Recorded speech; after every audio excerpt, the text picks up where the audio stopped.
بہت سے ایسے مریض جو ڈائلسس کراتے ہیں ان کو ڈائلسس کے دوران بخار، جھٹکے لگنا، کانپنا، شدید تکلیف ہونے کے مراحل سے گزرنا پڑتا ہے۔ اس کی وجہ کیا ہے؟ آئیے اس پہ بات کرتے ہیں۔ ڈائلسس کا عمل ایک ایسا عمل ہے جو گردے کی خرابی کے مریضوں کی مجبوری ہے۔ ہفتے میں 2 دفعہ، 1 دفعہ، 3 دفعہ ان کو ڈائلسس کرانا ہی ہوتا ہے، کیونکہ اگر نہیں کرائیں گے تو طبیعت شدید خراب ہو سکتی ہے اور بات خطرناک بھی ہو سکتی ہے۔ اگر آپ ڈائلسس کے مریض ہیں تو آپ نے دیکھا ہوگا کچھ مریض ایسے ہوتے ہیں جو بڑا شدید کانپ رہے ہوتے ہیں، ان کو بخار چڑھ رہا ہوتا ہے، جھٹکے سے لگ رہے ہوتے ہیں اور تکلیف کا اظہار کر رہے ہوتے ہیں جب ان کا ڈائلسس ہو رہا ہوتا ہے۔ جب بھی آپ ایسا مریض دیکھیں گے تو آپ یہ نوٹ کریں گے کہ ان مریضوں میں ڈائلسس فسچولا سے نہیں ہو رہا بلکہ نالی کے ذریعے ہو رہا ہے۔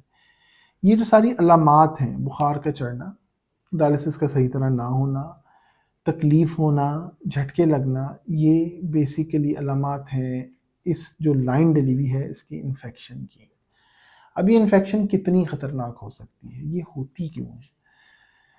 ہونے کی وجہ مین صفائی کا نہ ہونا ہے، کیونکہ یہ جو نالیاں ہیں یہ مصنوعی ہیں، ان کے اندر کوئی مدافعتی نظام نہیں ہے، کوئی ایسی چیز نہیں ہے۔ اگر ان کی صفائی کا، ان کے ارد گرد جو جلد ہے اس کی صفائی کا خیال نہیں، بہت اچھا خیال نہیں رکھیں گے تو ان میں انفیکشن ہو سکتی ہے اور ہوتی ہے۔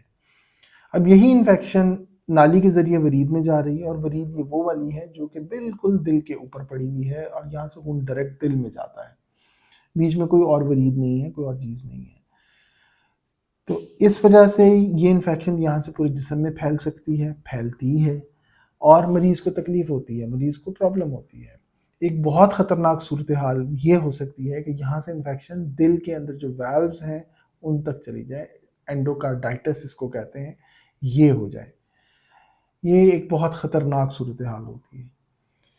اب اس طرح کے مریضوں میں کیا کیا جاتا ہے؟ اگر اس طرح کے مریض ہوں اور ان میں ہمارے پاس کوئی اور چارہ نہ ہو کہ لائن کے علاوہ کچھ نہیں ہو سکتا، تو پھر جب ہم ڈائلسس کرتے ہیں تو بہت اسٹرانگ اینٹی بایوٹکس لگاتے ہیں۔ تو ایک کام یہ بھی کیا جا سکتا ہے کہ اس انفیکٹڈ لائن کو نکال دیا جائے، اس کو کلچر کے لیے بھیجا جائے، یعنی کہ بیسیکلی یہ پتہ کیا جائے کہ کون سا بیکٹیریا اس کو لگا ہوا ہے، تاکہ اس کے مطابق اس کو اینٹی بایوٹک دی جا سکے اور نئی جگہ پہ لائن ڈال دی جائے۔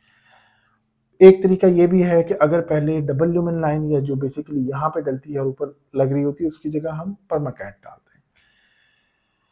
سب سے بیسٹ یہ ہوگا کہ اس طرح کے مریضوں میں ہم فسچولا بنا دیں۔ جب آپ فسچولا بنائیں گے اور ڈائلسس فسچولا کے ذریعے ہوگا تو یہ سارے جو پرابلم انفیکشن کی وجہ سے ہو رہے ہیں ان سے مکمل طور پہ بچا جا سکتا ہے۔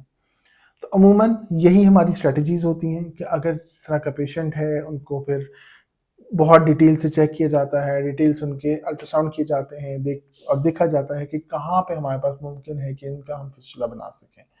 اگر سادہ فسچولا نہیں بن سکتا تو پھر ہمارے پاس اور آپشنس ہیں، کمپلیکیٹڈ اور کمپلیکس قسم کے فسچولا کے آپریشنز ہیں، وہ کیے جاتے ہیں، کیونکہ ڈائلسس مریض کے لیے ضروری ہے۔ لائن یا فسچولا مریض کی لائف لائن ہے، اس کی زندگی کے لیے بہت ضروری ہے۔ تو یہ ہماری مجبوری ہے کہ مریض کو یہ ہم ایک کانڈوئٹ، ایک رستہ پرووائڈ کریں، مہیا کریں جس کے ذریعے وہ ڈائلسس کرا سکیں۔ اگر آپ ایسے مریض ہیں جس میں یہ مسائل ہو رہے ہیں تو آپ اپنے نیفرولوجسٹ سے یہ ڈسکس کریں کہ بھئی ہم اس لائن کا کیا کر سکتے ہیں، اس کو نکلوانا چاہیے، اس کو تبدیل کرنا چاہیے، فسچولا پہ جانا چاہیے یا کیا کرنا چاہیے۔ شکریہ۔